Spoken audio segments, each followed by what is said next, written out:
Évangile de Jésus-Christ selon saint Luc, chapitre 6, verset 17, plus les versets 20 à 26.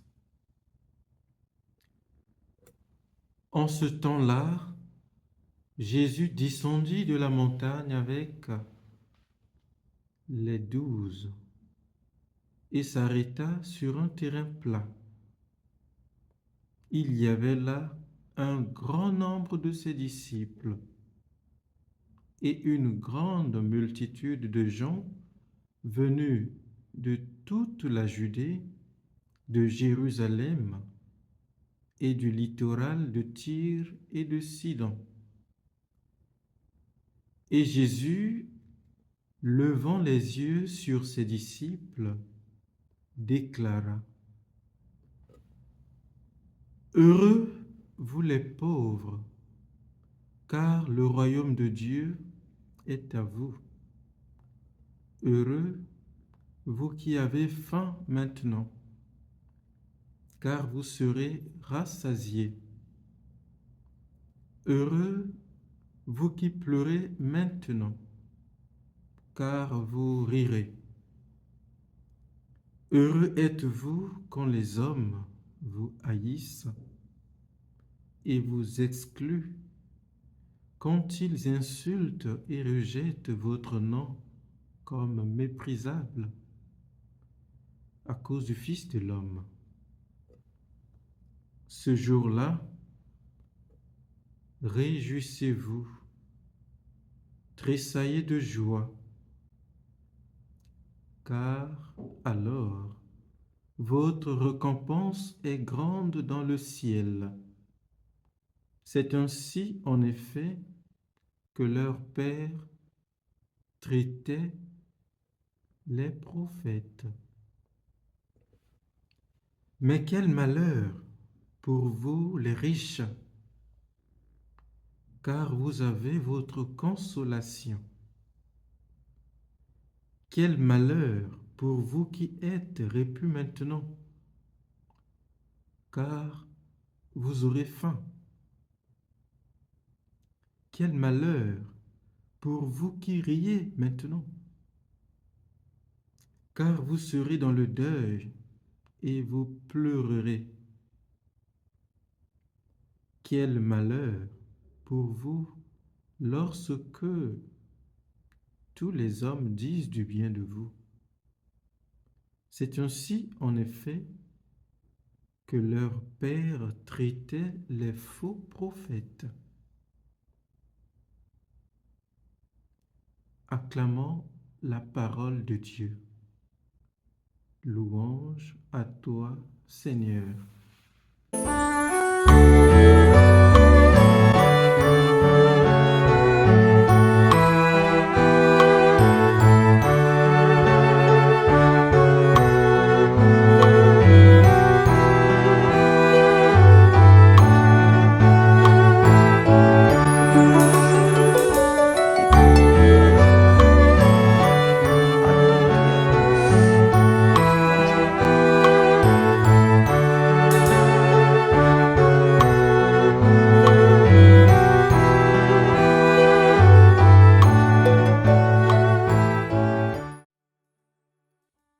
Évangile de Jésus-Christ selon saint Jean. Bien-aimé du Seigneur, Il eut un mariage à Cana de Galilée. La mère tout de comme Jésus Moïse, descendant de la montagne, Jésus rencontre le peuple venu l'entendre. Après avoir passé toute la nuit en prière, autour de lui se trouve rassemblé le groupe des 12 qu'il venait de choisir, les disciples et une grande foule de gens venus de partout. Cette belle image préfigure déjà celle de l'Église qui rassemble en son sein des peuples de toutes langues, nations et tribus. Jésus instruit ce peuple en annonçant la bonne nouvelle des béatitudes. À travers ce message qui constitue la clé de lecture des évangiles, Jésus révèle le chemin de vie, ce chemin qu'il parcourt lui-même, le proposant comme chemin de vrai bonheur. Cependant, ce chemin est loin d'être facile. Il faut bien avouer que les paroles de Jésus sont provocantes, voire déroutantes. Les béatitudes nous proposent un modèle de bonheur contraire à celui que nous connaissons habituellement, à celui que la société nous communique habituellement. Dans la mentalité courante, le bonheur est une question de chance, de santé, d'argent, de prospérité, de richesse, de réussite sociale. Dans cette logique, ceux-là que Jésus proclame bienheureux sont considérés comme des perdants ou des faibles. Comment Jésus peut-il alors déclarer bienheureux des catégories sociales qui sont plutôt à plaindre? Les pauvres, les affamés, les personnes attristées, affligées, bannies de la société. En effet, en déclarant bienheureux les pauvres et les affamés, Jésus n'entend pas canoniser la souffrance. Lui qui aura consacré son ministère à guérir et apaiser toutes sortes de douleurs, comment imaginer qu'il semble encore nous dire « Souffrez et vous serez mes disciples ». Cette apparente apologie de la souffrance peut laisser penser que la souffrance est quelque chose de réjouissant, comme si on pouvait prendre un plaisir quasiment masochiste à souffrir. Cette conception va d'ailleurs à l'encontre justement de la dignité et de la vocation de l'homme. Comme nous le rappelle saint Irénée de Lyon, la gloire de Dieu, c'est l'homme vivant et non l'homme affamé ou l'homme malade, mais l'homme vivant. La misère, la souffrance, l'indigence imposée par les circonstances de la vie ou par l'égoïsme des hommes reste et demeure une épine, un mal qu'il ne faut pas encourager. Bien-aimés du Seigneur, on se demande alors quelle est la clé de lecture des béatitudes que nous venons d'écouter. Soulignons tout d'abord que les béatitudes sont une proposition de bonheur véritable.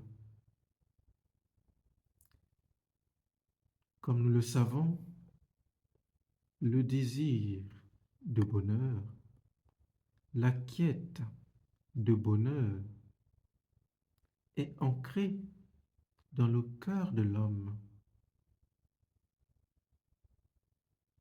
Et ce désir le pousse justement à rechercher constamment le bonheur tout au long de sa vie. Malheureusement, le monde nous détourne quelquefois de cet idéal en nous présentant ou en nous faisant désirer les apparences de bonheur,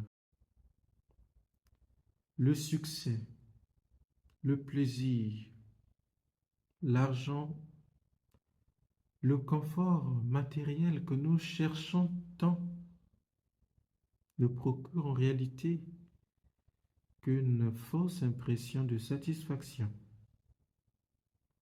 ne procure en réalité qu'un bonheur illusoire et éphémère. À la fin, on n'est jamais comblé, et ce qui nous oblige à vouloir toujours plus. Nous perdons ainsi notre liberté et nous devenons esclaves de nos appétits gourmands. Malheur à vous les riches, dit Jésus après avoir proclamé la béatitude. Il est clair que Jésus ne profère pas de malédiction ni de condamnation à l'égard des riches. Ces paroles sont à comprendre comme un cri de cœur, un cri de douleur d'un frère aimant, un cri de souffrance du cœur de Jésus. Il constate le mal et s'en plaint comme pour dire: ah, quel malheur d'être riche. Pourquoi? Eh bien, parce que la richesse dont déplore et dénonce Jésus est celle justement qui conduit à l'idolâtrie, à l'autosuffisance, à l'arrogance, est celle qui nous laisse penser que nous ne devons rien à personne, pas même à Dieu, celle qui ferme notre cœur à Dieu et au prochain. Le grand péril de la richesse est donc de provoquer un rassasiement illusoire. C'est donc sa richesse qui met le riche en danger en lui enlevant le désir de Dieu. Or, la pire des souffrances humaines, la pire des misères humaines, ce n'est pas la pauvreté, c'est plutôt la perte du sens de Dieu, c'est plutôt l'oubli de Dieu. Le prophète Jérémie, dans la première lecture de ce jour, nous le rappelle avec force en nous mettant en garde. Malheureux l'homme qui met sa confiance dans un mortel. Alors, bien-aimés du Seigneur, en nous proposant le chemin de la pauvreté, Jésus nous indique la voie idéale pour sortir du piège de l'autosuffisance, pour se tourner véritablement vers Dieu, source de tout bien. Le terme pauvre dans la Bible, d'après son étymologie grecque, n'a pas seulement une signification matérielle, mais veut d'abord dire mendiant. Il est relié au concept juif d'Anawim, les pauvres du Seigneur, qui évoque l'humilité, la conscience de ses propres limites, de sa propre condition de pauvreté. C'est donc dans la mesure où l'homme se reconnaît petit qu'il consent librement et joyeusement à se laisser combler par Dieu. Être pauvre, à la manière de Jésus, consiste à faire le pari de la confiance en la providence divine, à recevoir tout de Dieu, à accueillir la vie comme un don. Voici la clé qui ouvre la porte d'un bonheur définitif, d'un bonheur décisif, d'un bonheur absolu, d'un bonheur pérenne. Ce bonheur qui permet à l'homme de vivre l'instant présent sous le signe de l'amour reçu et partagé. Si pour nous, le bonheur est une question de chance, comme je venais de le signifier plus haut, pour Dieu, le bonheur est d'abord et avant tout une question de choix. On décide d'être heureux en suivant le chemin des béatitudes. Béni soit l'homme qui met sa foi dans le Seigneur. Dans le Seigneur est la confiance. Il sera comme un arbre planté près des eaux qui pousse vers le courant ses racines. Il ne craint pas quand vient la chaleur. Les eaux qui poussent vers le courant ses racines. Il ne craint pas quand vient la chaleur. Son feuillage reste vert. L'année de la sécheresse, il est sans inquiétude. Il ne manque pas de porter du fruit. Ravivons donc notre confiance en Dieu qui nous connaît, qui nous aime, qui connaît nos besoins. De même qu'il prend soin des lits des champs, il ne nous laissera manquer de rien. Bon dimanche et que le Seigneur vous bénisse. Amen.